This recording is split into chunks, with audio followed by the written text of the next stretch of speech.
Hello সবাইকে welcome করছি আমার নতুন একটি ছোট্ট ভিডিওতে। তো আজকের ভিডিওতে আমি শেয়ার করব গ্রামের বাড়িতে এই সময় আমরা কিভাবে ধান শুকিয়ে থাকি। তো আপনারা দেখতে পাচ্ছেন এই যে বিস্তীর্ণ এলাকা জুড়ে নেট জড়ানো আছে। আসলে এই নেটের উপর ধান দিয়ে সেটাকে সূর্যের তাপে শুকানো হবে। তার জন্য নেটটাকে চারিদিক থেকে অনেক টাইট করে ফিট করতে হবে।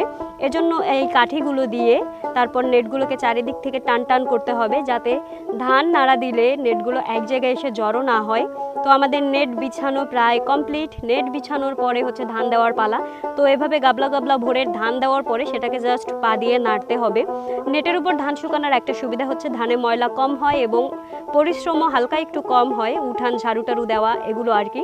তো এভাবে ধান সব বিছানো হলে তারপর হচ্ছে নাড়ার পালা।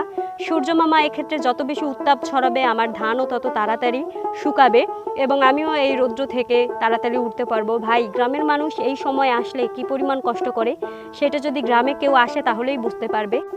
আমি সারা বছর যেখানেই থাকি না কেন এই সময়টা আসলে একটু বাবা মার সাথে থাকার চেষ্টা করি, যাতে বাবা মায়ের একটু হলেও সুবিধা হয়। যদিও তেমন বেশি কাজ পারি না, কিন্তু তারপরেও কাছে থাকলেও শান্তি লাগে।